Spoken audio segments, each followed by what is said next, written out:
നമസ്കാരം.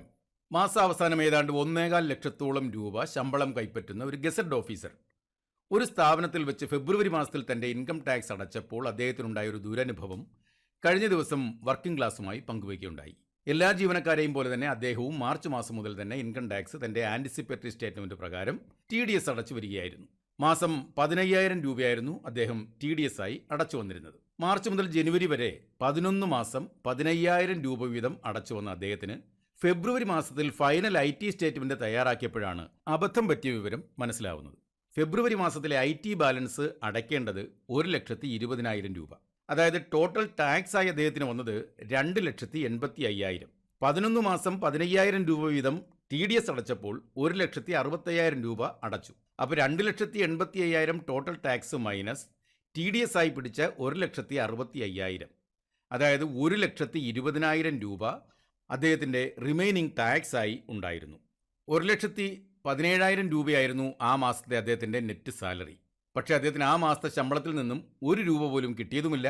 3,000 രൂപ അധികമായി അടയ്ക്കേണ്ടിയും വന്നു. ഇതിൽ ആരാണ് തെറ്റുകാരൻ? ആ ഓഫീസർ പറയുന്നത് ഓഫീസിലെ ക്ലർക്ക് ഇത് നേരത്തെ പറയേണ്ടതായിരുന്നില്ലേ എന്നാണ്. ക്ലർക്ക് പറഞ്ഞത് ആന്റിസിപ്പേറ്ററി ടാക്സ് കാൽക്കുലേറ്റ് ചെയ്ത ഓഫീസറല്ലേ, അദ്ദേഹം അത് ശരിയായി കണക്കൂട്ടിയിരുന്നെങ്കിൽ ഇങ്ങനെ സംഭവിക്കില്ലായിരുന്നല്ലോ. ഇവിടെ തെറ്റ് ആരുടെ ഭാഗത്താണെങ്കിലും സംഭവിച്ചത് വളരെ നിർഭാഗ്യകരമായ സംഗതി തന്നെയാണ്. മേലിലെങ്കിലും ഇങ്ങനെ സംഭവിക്കാതെ നോക്കേണ്ടതുണ്ട്. ആ ഉദ്യോഗസ്ഥന്റെ കാര്യത്തിൽ എന്താണ് യഥാർത്ഥത്തിൽ സംഭവിച്ചിട്ടുണ്ടാവുക? ഒന്നുകിൽ അദ്ദേഹം ആന്റിസിപ്പേറ്ററി സ്റ്റേറ്റ്മെന്റ് ശരിയായ രീതിയിലായിരിക്കില്ല തയ്യാറാക്കിയിട്ടുള്ളത്, അല്ലെങ്കിൽ അപ്രതീക്ഷിതമായി ഏതെങ്കിലും അരിയറോ മറ്റോ അദ്ദേഹത്തിന്റെ അക്കൗണ്ടിലേക്ക് വന്നിട്ടുണ്ടാകാം. ആ തുക കൂടി ഗ്രോസ് ഇൻകത്തിലേക്ക് ആഡ് ചെയ്തിട്ടുണ്ടെങ്കിൽ ഗ്രോസ് ടാക്സ് എമൗണ്ടിൽ വർധനവ് ഉണ്ടാകും. ചില ജീവനക്കാർ പറയും, ഒരു 2,000 രൂപ വീതം TDS അങ്ങ് പിടിച്ചേരെ, കഴിഞ്ഞ വർഷം അത്രയൊക്കെ തന്നെയായിരുന്നു പിടിച്ചതെന്ന്. അങ്ങനെയുള്ളവർക്കും ഈ അബദ്ധം പറ്റാം. അതുകൊണ്ടാണ് നവംബർ മാസം ഒന്നുകൂടി, ഇത് നവംബർ മാസമാണ്, ഈ മാസം ഒന്നുകൂടി IT കണക്ക് കൂട്ടി നോക്കി ഇനി അടയ്ക്കാനുള്ള തുകയെ, അതെത്രയായാലും അതിനെ 4 മാസങ്ങളിൽ, അതായത് ഇനി വരുന്ന നവംബർ, ഡിസംബർ, ജനുവരി, ഫെബ്രുവരി മാസങ്ങളിൽ ഈക്വൽ ഇൻസ്റ്റാൾമെൻ്റായി ഡിഡക്റ്റ് ചെയ്യാനുള്ള നടപടികൾ കൈക്കൊള്ളണമെന്ന് പറയുന്നത്. എല്ലാ ജീവനക്കാരും ടാക്സ് എത്ര വരുമെന്ന് പരിശോധിക്കണം. കാരണം ഈ കഴിഞ്ഞ സാമ്പത്തിക വർഷത്തിൽ 2 ഗഡു DA കൂടിയിട്ടുണ്ട്. അതുപോലെ തന്നെ എല്ലാ ജീവനക്കാർക്കും ഇൻക്രിമെന്റ് വന്നിട്ടുണ്ട്. അപ്പോൾ ഇതെല്ലാം കൂടി ചേർന്ന് വരുന്ന ആ ഗ്രോസ് സാലറിയിലായിരിക്കും ടാക്സ് കണക്കാക്കുന്നത്. അപ്പോൾ അതെങ്ങനെ നമുക്ക് പരിശോധിക്കാൻ പറ്റും?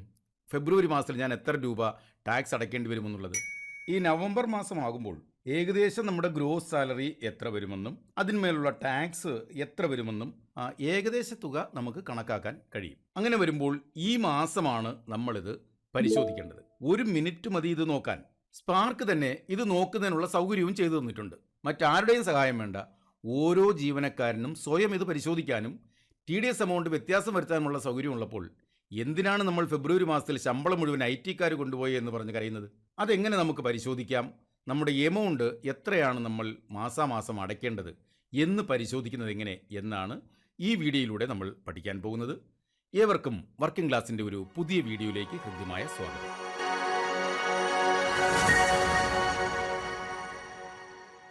സ്പാർക്കിൽ എങ്ങനെയാണ് ലോഗിൻ ചെയ്യേണ്ടതെന്നുള്ളത് എല്ലാവർക്കും അറിയാം. വർക്കിംഗ് ക്ലാസ് തന്നെ നേരത്തെ ഒരു വീഡിയോ ചെയ്തിട്ടുണ്ട്. അതിൻ്റെ ലിങ്ക് ഡിസ്ക്രിപ്ഷനിൽ കൊടുത്തിട്ടുണ്ട്. അതുപോലെ തന്നെ മുകളിലുള്ള I ബട്ടണിൽ ക്ലിക്ക് ചെയ്താലും എങ്ങനെയാണ് സ്പാർക്കിലേക്ക് ഒരു ജീവനക്കാരൻ ലോഗിൻ ചെയ്യാൻ പറ്റുന്നത് എന്നുള്ള ആ വീഡിയോയിലേക്ക് നമ്മൾ ചെന്നെത്തും. ഇവിടെ ഞാൻ ഒരു എംപ്ലോയിയുടെ പേഴ്സണൽ ലോഗിനിലേക്ക് കയറുകയാണ്. മനസ്സിലാക്കുക, ഇത് ഓരോ ജീവനക്കാരനും ചെയ്യാൻ പറ്റും. ഇത് ക്ലർക്കിൻ്റെ ലോഗിൻ അല്ല, എംപ്ലോയിയുടെ ലോഗിൻ തന്നെയാണ്. യൂസർ നെയിം പാസ്വേഡും കൊടുത്തു, ക്യാപ്ച ടൈപ്പ് ചെയ്തു, സൈൻ ഇൻ ചെയ്യുന്നു, ഓക്കെ കൊടുത്തു. ഇത് ആ ജീവനക്കാരൻ്റെ ലോഗിൻ പേജിൻ്റെ ഡാഷ്ബോർഡാണ് കാണുന്നത്. ഇവിടെ പല കാര്യങ്ങൾ, profile, admin, loans and advance, service matters, income tax, provident fund, account, sign out. ഇതിൽ ഇൻകം ടാക്സ് നോക്കുക. ഇൻകം ടാക്സിൽ ടാക്സ് കാൽക്കുലേഷൻ, രണ്ടാമത് കിടക്കുന്ന ടാക്സ് കാൽക്കുലേഷൻ ന്യൂ റെജീം, അത് നമ്മൾ ക്ലിക്ക് ചെയ്യുകയാണ്. അപ്പോൾ ഇങ്ങനെ ഒരു പേജിലായിരിക്കും നമ്മൾ ചെല്ലുന്നത്. ഇവിടെ ഡിപ്പാർട്ട്മെൻറ്റ്, ഓഫീസ്, അദ്ദേഹത്തിൻ്റെ പേര്, പാൻ നമ്പർ, ഡെസിഗ്നേഷൻ, ഇയർ ഇത്രയും വന്നിട്ടുണ്ട്. ഇതിൽ ഗ്രോസ് സാലറി ഇതുവരെയുള്ള സാലറി അല്ല, ഫെബ്രുവരി വരെയുള്ള സാലറി. അത് മനസ്സിലാക്കുക. നമുക്കിപ്പോൾ ഒക്ടോബർ വരെയുള്ള സാലറി എടുക്കാൻ കഴിയുകയുള്ളൂ. എന്നാൽ സ്പാർക്കിനറിയാം ഫെബ്രുവരി വരെ ഇദ്ദേഹത്തിൻ്റെ സാലറി ഇത്രയും വരുമെന്നുള്ളത്. നമുക്കിവിടെ ഒരല്പം വലത്തേക്ക് സ്ക്രോൾ ചെയ്യാം. ഇവിടെ മറ്റൊന്നുകൂടി കാണിക്കുന്നുണ്ട്. ഇത് ഓൾഡ് റെജീം, ഇത് ന്യൂ റെജീം. 2 രീതിയിലുള്ള കാൽക്കുലേഷനും ഈ പേജിൽ വരുന്നതാണ്. ഇതിൽ ഏതാണ് ബെറ്റർ എന്നുള്ളത് സ്പാർക്ക് തന്നെ നമുക്ക് പറഞ്ഞു തരികയും ചെയ്യും. ഓൾഡ് റെജീം ടാക്സ് ആണോ നല്ലത്, ന്യൂ റെജീം ടാക്സ് ആണോ നല്ലതെന്ന്. അപ്പോൾ ഗ്രോസ് സാലറി അപ് ടു ഫെബ്രുവരിയാണ് ആ എമൗണ്ട് ഇവിടെ വന്നിട്ടുണ്ട്. അതർ ഇൻകം എന്ന് പറയുന്നത് ഇത് നമ്മുടെ ഈ എമൗണ്ട് ഒന്ന് ശ്രദ്ധിച്ച് നോക്കൂ. ഇത് നമ്മുടെ ഫെസ്റ്റിവൽ അലവൻസ് ആണ്, 2750 രൂപ. അതും ഓട്ടോമാറ്റിക്കായിട്ട് ഇവിടെ വന്നിട്ടുണ്ട്. ന്യൂ റെജീമിലും ആ ഇൻകം ആഡ് ചെയ്തിട്ടുണ്ട്. അടുത്തത് 2500, ഇത് നമ്മുടെ പ്രൊഫഷണൽ ടാക്സ് ആണ്. ഈ പ്രൊഫഷണൽ ടാക്സ് നമുക്ക് ഒരു പാദത്തിലുള്ളത് മാത്രമേ നമ്മൾ അടച്ചിട്ടുള്ളൂ. രണ്ടാം അർദ്ധവർഷത്തേക്കുള്ളത് നമ്മൾ അടച്ചിട്ടില്ല എങ്കിൽ പോലും ഫെബ്രുവരിയിൽ അത് അടയ്ക്കേണ്ടതായിട്ടുള്ളത് കൊണ്ട് സ്പാർക്ക് അതുകൂടി കാൽക്കുലേറ്റ് ചെയ്തിട്ടുണ്ട്. 2500 രൂപ, 1250 പ്ലസ് 1250, അത് ഡിഡക്ഷൻ സൈഡിൽ വന്നിട്ടുണ്ട് ഓൾഡ് റെജീമിൽ. എന്നാൽ ന്യൂ റെജീമിൽ അത് ഡിഡക്റ്റ് ചെയ്ത് കിട്ടില്ല. ഇത് ന്യൂ റെജീമും ഓൾഡ് റെജീമും തമ്മിലുള്ള വ്യത്യാസം ഇത് തന്നെയാണ്. ഡിഡക്ഷൻസ് ഒന്നും ന്യൂ റെജീമിൽ കിട്ടില്ല. വളരെ കുറച്ച് കാര്യങ്ങൾ മാത്രമേ ഇതിൽ ഡിഡക്റ്റ് ചെയ്യാൻ കഴിയുള്ളൂ. അതിൻ്റെ വിശദമായൊരു വീഡിയോ വർക്കിംഗ് ക്ലാസ് നേരത്തെ പബ്ലിഷ് ചെയ്തിട്ടുള്ളതാണ്. അതിൻ്റെ ലിങ്ക് താഴെ ഡിസ്ക്രിപ്ഷനിലുമുണ്ട്. അതുപോലെ തന്നെ മുകളിലുള്ള ഐ ബട്ടണിൽ ക്ലിക്ക് ചെയ്താലും നിങ്ങൾക്ക് ആ വീഡിയോ കാണാൻ കഴിയും. അടുത്തത് സ്റ്റാൻഡേർഡ് ഡിഡക്ഷൻ. അത് ന്യൂവിലുമുണ്ട് ഓൾഡിലുമുണ്ട്. 50,000 രൂപ വീതം ഡിഡക്റ്റ് ചെയ്യാൻ കഴിയും. അതിനുശേഷം tax rebate under section 80C, അതായത് 80Cയിൽ 1.5 ലക്ഷം രൂപയാണ് ഇവിടെ ടാക്സ് ഡിഡക്ഷൻ നമുക്ക് കിട്ടുന്നത്. അതിവിടെ പറ്റില്ല, ന്യൂ റെജീമിൽ കിട്ടില്ല. അതുപോലെ തന്നെ 6000 രൂപ മെഡിസപ്പ്, അതെല്ലാം ഓൾഡ് റെജീമിൽ കുറച്ചിട്ടുണ്ട്. താഴേക്ക് സ്ക്രോൾ ചെയ്താൽ ഇവിടെ ടാക്സബിൾ ഇൻകം ഓൾഡ് റെജീമിൽ എത്രയാണെന്ന് പറഞ്ഞിട്ടുണ്ട്. ഇതാണ് ഓൾഡ് റെജീമിലുള്ള ടാക്സബിൾ ഇൻകം. ഇതാണ് അദ്ദേഹത്തിൻ്റെ ന്യൂ റെജീമിലുള്ള ടാക്സബിൾ ഇൻകം. ഓൾഡ് റെജീമിലുള്ള ടാക്സബിൾ ഇൻകവും ന്യൂ റെജീമിലുള്ള ടാക്സബിൾ ഇൻകവും തമ്മിൽ നല്ല വ്യത്യാസമുണ്ട്. കാരണം ഇവിടെ ഡിഡക്ഷൻസ് ഒന്നും വന്നിട്ടില്ല. എന്നാൽ ഇൻകം ടാക്സ് കാൽക്കുലേറ്റ് ചെയ്തപ്പോൾ ഓൾഡ് റെജീമിൽ അദ്ദേഹത്തിന് 2,60,535 രൂപ ടാക്സ് വന്നിട്ടുണ്ട്. ഇവിടെ ന്യൂ റെജീമിൽ എത്രയേ ഉള്ളൂ? 1,85,585 ഉള്ളൂ. അതിൻ്റെ അർത്ഥം ഇദ്ദേഹത്തിന് ഏറ്റവും സ്യൂട്ടായിട്ടുള്ളത് ന്യൂ റെജീമാണ്. അതുകൊണ്ടാണ് ഇവിടെ ഒരു ടിക്ക് മാർക്ക് സ്പാർക്ക് കൊടുത്തിരിക്കുന്നത്. ഈ ന്യൂ റെജീമിലുള്ള ടാക്സ് ആണ് അദ്ദേഹത്തിന് ഏറ്റവും സ്യൂട്ടബിൾ ആയിട്ടുള്ളത്. ഇനി ചിലർ പറയുകയാണ് എനിക്ക് ഓൾഡ് റെജീം മതി എന്ന് നിർബന്ധം പിടിച്ചാൽ അതിനുള്ള വഴി സ്പാർക്ക് ഇതിൽ പറഞ്ഞിട്ടുണ്ട്. അത് നമുക്ക് അവസാനം കാണാം. അപ്പോൾ ഇവിടെ നോക്കുക, ഇൻകം ടാക്സ് ആഫ്റ്റർ റിബേറ്റ്. ഇദ്ദേഹത്തിന് റിബേറ്റ് ഒന്നും കിട്ടില്ല. ഇദ്ദേഹത്തിൻ്റെ ഇൻകം ആ റിബേറ്റിൻ്റെ പരിധിക്ക് മുകളിലായതുകൊണ്ട് ഇദ്ദേഹത്തിന് റിബേറ്റ് ഒന്നും കിട്ടില്ല. ഇദ്ദേഹത്തിൻ്റെ ഇൻകം ടാക്സ് എന്ന് പറയുന്നത് ഈ കാണുന്ന എമൗണ്ട് തന്നെയാണ് ഇവിടെ ന്യൂ റെജീമിൽ. നമുക്കിനി ന്യൂ റെജീം മാത്രം നോക്കാം. അടുത്തതായി എഡ്യൂക്കേഷണൽ സെസ് 4% സെസ്. ഈ എമൗണ്ടിൻ്റെ 4%-ആയ 7,423 രൂപ ഇവിടെ സെസ് വന്നിട്ടുണ്ട്. അപ്പോൾ ആ സെസ്സും കൂടി കൂട്ടിക്കഴിയുമ്പോൾ ടോട്ടൽ ടാക്സ് 1,93,008 ന്യൂ റെജീമിലാണ്. ഓൾഡ് റെജീമിൽ എത്രയാണ്? 2,70,956. ഇതുവരെ അദ്ദേഹത്തിൻ്റെ TDS പിടിച്ചിട്ടുള്ളത്, മാസം പിടിച്ചിരിക്കുന്നത്, ഓരോ മാസവും അടച്ചിരിക്കുന്ന എമൗണ്ട് വെച്ചിട്ട് ഇത്രയും നാൾ പിടിച്ചിരിക്കുന്നത്, ഇത് മനസ്സിലാക്കുക, ഇത് ഒക്ടോബർ വരെ പിടിച്ചതാണ്. ഇത് ആൻറ്റിസിപ്പേറ്ററി ആയിട്ട് അവിടെ വരില്ല. ഇവിടെ വന്നിരിക്കുന്നത് ഇതുവരെ പിടിച്ചിട്ടുള്ള ഇൻകം ടാക്സിൻ്റെ TDS ആണ്. 1,28,000 രൂപ ഇതുവരെയായിട്ട് ഇദ്ദേഹത്തിൻ്റെ TDS പിടിച്ചിട്ടുണ്ട്. അത് കഴിയുമ്പോൾ നോക്കാം ഇതെന്താണ്. ഈ ടോട്ടൽ ടാക്സിൽ നിന്ന് ഈ TDS കുറച്ചാൽ കിട്ടുന്ന ഇദ്ദേഹത്തിൻ്റെ ഇനി പേ ചെയ്യാനുള്ള ടാക്സ് ആണ് ഈ കാണുന്നത്. അത് ഓൾഡ് റെജീമിലാണെങ്കിൽ ഇത്ര, ന്യൂ റെജീമിലാണെങ്കിൽ 65,008 ഉള്ളൂ. ഇവിടെ 1,47,956 നമുക്ക് ബാധകമല്ല. നമ്മൾ ന്യൂ റെജീമാണ് നോക്കുന്നത്. അങ്ങനെയാണെങ്കിൽ ഇദ്ദേഹത്തിന് ഇനി 4 മാസം കൊണ്ട് എത്ര വെച്ച് പിടിക്കണം? ഇവിടെ ഓൾഡ് റെജീം ആയിരുന്നെങ്കിൽ 35,739 രൂപ വെച്ച് ഓരോ മാസവും പിടിക്കണമായിരുന്നു. എന്നാൽ ഇത് ന്യൂ റെജീം ആയതുകൊണ്ട് 16,252 രൂപ വെച്ച് 4 മാസം പിടിക്കുമ്പോൾ ഇദ്ദേഹത്തിൻ്റെ ഇൻകം ടാക്സ് മുഴുവനായി അടഞ്ഞു തീരും. അപ്പോൾ ഇനിയുള്ള 4 മാസങ്ങൾ, നവംബർ, ഡിസംബർ, ജനുവരി, ഫെബ്രുവരി, ഈക്വൽ എമൗണ്ട് 16,252 രൂപ ഈക്വലായി പിടിച്ചു കഴിഞ്ഞാൽ ഇദ്ദേഹത്തിൻ്റെ ഇൻകം ടാക്സ് മുഴുവനായി അടഞ്ഞു തീരും. ഇതിനിടയ്ക്ക് ഒരു കാര്യം പറഞ്ഞു തരാം.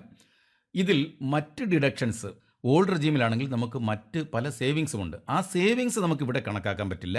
ആ സേവിങ്സ് കൂടി ചെയ്തിട്ടുള്ള ഇൻകം ടാക്സിൻ്റെ ആൻറ്റിസിപ്പേറ്ററി സ്റ്റേറ്റ്മെൻറ്റ് കണക്കാക്കുന്നത് എങ്ങനെയെന്നുള്ള മറ്റൊരു വീഡിയോ വർക്കിംഗ് ക്ലാസ് ചെയ്തിട്ടുണ്ട്. ആ വീഡിയോയുടെയും ലിങ്ക് താഴെ കൊടുത്തിട്ടുണ്ട്. അതുപോലെ തന്നെ മുകളിലുള്ള ഐ ബട്ടണിലുണ്ട്. അതിൽ നോക്കിയാലേ നമുക്ക് ഈ HRA, അതുപോലെ തന്നെ ഹൗസിംഗ് ലോണിൻ്റെ ഇൻട്രസ്റ്റ്, എന്തായാലും ഇത് ഇപ്പോൾ ചെയ്യേണ്ടത് തന്നെയാണ്. അപ്പോൾ ഇവിടെ നമുക്ക് നോക്കുക, ഇതുവരെയുള്ള നമ്മുടെ സ്പാർക്ക് വഴിയുള്ള ഡിസ്ബേഴ്സ്മെൻറ്റും ഇൻകവും എല്ലാം നോക്കിക്കഴിഞ്ഞാൽ ഈ 4 × 16,252 ഇതാണ് നമ്മൾ മാസം അടയ്ക്കേണ്ട തുക. നമ്മളിതിന് തയ്യാറാണെങ്കിൽ, ഇതുപോലെ മാസം 16,252 രൂപ വെച്ച് അടയ്ക്കാൻ നമ്മൾ റെഡിയാണെന്നുണ്ടെങ്കിൽ നമുക്ക് എന്ത് ചെയ്യാം? നമുക്കിവിടെ അക്സെപ്റ്റ് ആൻഡ് അപ്ഡേറ്റ് കൊടുക്കാം. ഇതിവിടെ അക്സെപ്റ്റ് ആൻഡ് അപ്ഡേറ്റ് കൊടുത്തു കഴിഞ്ഞാൽ ഇത് നമ്മുടെ DDOയുടെ ലോഗിനിലേക്ക് ചെല്ലുകയും അദ്ദേഹം അതിനെ അപ്രൂവ് ചെയ്ത് കഴിഞ്ഞാൽ ഈ എമൗണ്ട് നമ്മുടെ പ്രസൻറ്റ് സാലറിയിൽ നിന്ന് ഡിഡക്ഷൻ ആവുകയും ചെയ്യും ഓരോ മാസവും. ഇതിൻ്റെ തന്നെ ഒരു SMS എംപ്ലോയിയുടെ ഫോണിലേക്ക് വരണമെന്നുണ്ടെങ്കിൽ ഇവിടെ യെസ് കൊടുത്തു കഴിഞ്ഞാൽ ഇതിൻ്റെ ഒരു SMS എംപ്ലോയിയുടെ ഫോണിലേക്ക് ചെല്ലും. ഇനി നമ്മൾ അക്സെപ്റ്റ് ആൻഡ് അപ്ഡേറ്റ് കൊടുക്കുകയാണ്. ആ എംപ്ലോയിയാണ് കൊടുക്കുന്നത്. Regime option and tax details updated successfully. അപ്പോൾ അടുത്ത മാസത്തെ ശമ്പളം മുതൽ ഇദ്ദേഹത്തിൻ്റെ സാലറിയിൽ നിന്ന് നമ്മൾ പറഞ്ഞ 16,252 രൂപ വീതമായിരിക്കും TDS ആയിട്ട് പിടിക്കുന്നത്. ഓക്കെ കൊടുത്തു. അപ്പോൾ ഈ രീതിയിലാണ് 4 മാസം മുമ്പ് തന്നെ ആൻറ്റിസിപ്പേറ്ററി ടാക്സ് കാൽക്കുലേറ്റ് ചെയ്തിട്ട് ഓരോ മാസവും അടയ്ക്കേണ്ട തുക ഈക്വലായി ഡിവൈഡ് ചെയ്ത് സാലറിയിൽ നിന്നും പിടിക്കുന്നത്. ഇത് ചെയ്തില്ല എന്നുണ്ടെങ്കിൽ എന്തായിരിക്കും സംഭവിക്കുന്നത്? ഈ പറയുന്ന ഈ തുക മുഴുവൻ, അതായത് 65,008 രൂപ നമ്മളിപ്പോൾ ഒരു 2,000 രൂപ വെച്ചാണ് അടയ്ക്കുന്നുണ്ടെങ്കിൽ, അല്ലെങ്കിൽ 10,000 രൂപ വെച്ചാണ് അടയ്ക്കുന്നുണ്ടെങ്കിൽ 4 മാസം കൊണ്ട് എത്ര അടയത്തുള്ളൂ? 40,000 അടയത്തുള്ളൂ. അവസാനത്തെ മാസം എത്ര അടയ്ക്കേണ്ടി വരും? ഈ 65,000-ൽ ആ 3 മാസം അടയ്ക്കുന്ന 30,000 രൂപ കഴിച്ച് ബാക്കി അവസാനത്തെ മാസത്തെ ശമ്പളത്തിൽ നിന്ന് പിടിക്കേണ്ടി വരും. അതൊരു വലിയ ഭാരമായി മാറും ആ ജീവനക്കാരന്. ഇദ്ദേഹത്തിന് ഇത്രയേ ഉള്ളൂ എന്ന് പറയാം. എന്നാൽ ചിലർക്ക് ഈ ഒരു മാസത്തെ സാലറിക്ക് തുല്യമായ തുക, നമ്മൾ ആദ്യം പറഞ്ഞ ഉദ്യോഗസ്ഥൻ്റെ കാര്യത്തിൽ ഒരു മാസത്തെ സാലറിക്ക് തുല്യമായ തുക അദ്ദേഹത്തിൻ്റെ അവസാനത്തെ ടാക്സായി വന്നു. അപ്പോൾ അങ്ങനെ സംഭവിക്കാതിരിക്കാൻ എല്ലാവരും തന്നെ, എല്ലാ ജീവനക്കാരും ഇത് ചെയ്യണം. ചെയ്ത് നിങ്ങൾക്കുള്ള income tax, actual income tax എത്രയാണെന്ന് കണ്ടുപിടിച്ച് അത് നമ്മുടെ പ്രസന്റ് സാലറിയിൽ നിന്നും ഡിഡക്റ്റ് ചെയ്യാനുള്ള നടപടികൾ ചെയ്യണം എന്ന് മാത്രം പറഞ്ഞുകൊണ്ട് ഈ വീഡിയോ ഇവിടെ അവസാനിക്കുകയാണ്. വീഡിയോ ഇഷ്ടമായെങ്കിൽ ഒന്ന് ലൈക്ക് ചെയ്യുക. സബ്സ്ക്രൈബ് ചെയ്യാത്തതുണ്ടെങ്കിൽ സബ്സ്ക്രൈബ് ചെയ്തേക്കുക. പരമാവധി ആൾക്കാർക്ക് കിട്ടുന്ന രീതിയിൽ ഒന്ന് ഷെയർ ചെയ്യുക. താങ്ക്